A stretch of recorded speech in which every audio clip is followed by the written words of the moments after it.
आज press conference का जो विषय है, डोगरों के जो कुल देवता हैं,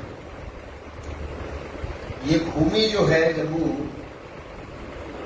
ये नागों की भूमि है।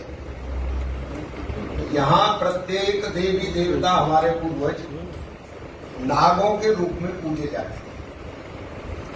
इसलिए भगवान कृष्ण से जब नाग का युद्ध हुआ और उसमें भगवान कृष्ण से नाग हारे, तो उन्होंने पूछा हमको कहां जाना चाहिए। तो भगवान कृष्ण ने कहा कि तुम इस क्षेत्र में जाओ, वो नाग क्षेत्र है।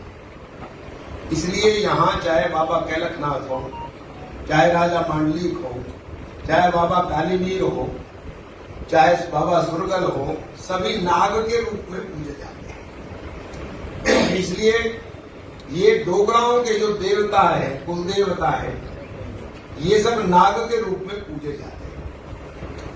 और इसलिए सारे जम्मू में, प्रोविंस में लगभग इन कुल देवताओं का बड़ा सम्मान है और ये एक प्रकार से यहां रक्षा करते हैं, सबको सही दिशा देने वाले हैं। बाबा कालीवीर यहां के राजा हुए हैं, जो कश्मीर क्षेत्र है। हमारा इतिहास जो पीछे सरकारें रहीं, उसमें सरकार के द्वारा, कम्युनिस्टों के द्वारा, मिशनरीज के द्वारा और मुसलमानों के द्वारा हमारे इतिहास को छुपा दिया। जम्मू कश्मीर का इतिहास ये वीरों का इतिहास है।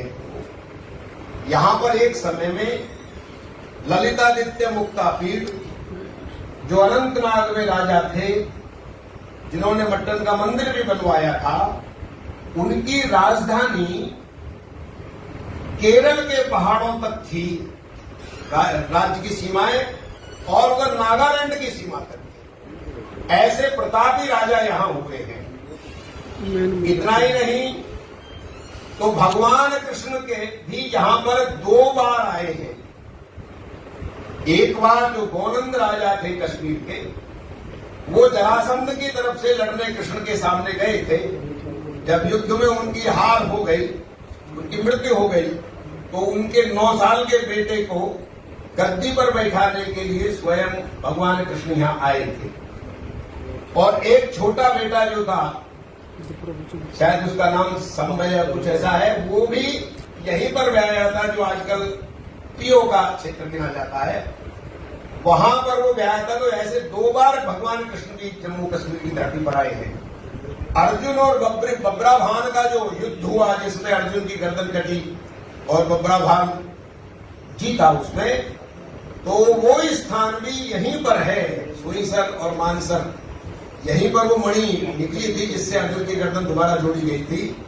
और बब्राभान, ये जो किशनपुर गांव है, किशनपुर के बराबर में बबोर गांव है, जो यहां पर वो मंदिर बब्राभान का था। अभी भी छोटा सा टूटा हुआ मंदिर वहां पर बचा हुआ है, आप जाएंगे तो देखेंगे उस पर। ऐसा उज्जवल इतिहास, राजतरंगिणी जो कल्हण कवि ने लिखी थी, कभी मौका मिले तो सबको पढ़नी चाहिए। तो जम्मू कश्मीर के लोगों का आत्मगौरव जागेगा कि हम ऐसे वीरों की संतान हैं, और हम किनके तले दब गए जिनमें कुछ भी दम नहीं था, और आपस में फूट के कारण से हम पर लोग राज्य करते चले गए। और इसलिए तेजस्वी डोगरे, तेजस्वी बाबा कालीवीर, राजा मांडलिक दामाद को कहते हैं मंडलिक, आत्मगौरव जगे, अपने इतिहास को जाने। ऐसा बाबा कालीवीर और राजा मांडलिक, बाबा सिद्ध गौरैया और सुकराला माता, इन सब के चित्र बना करके, मंदिर बना करके इस संदेश यात्रा को गांव गांव में घुमा रहे हैं, घुमाएंगे। उसका 3 तारीख को प्रातः काल 10 बजे पतियाला चक गांव में जो राजा मांडलिक का स्थान है, उस स्थान पर इस यात्रा का उद्घाटन होगा। और दूसरी यात्रा का उद्घाटन शाम को 4 बजे लखनपुर में जो किले में मंदिर है, उसमें होगा।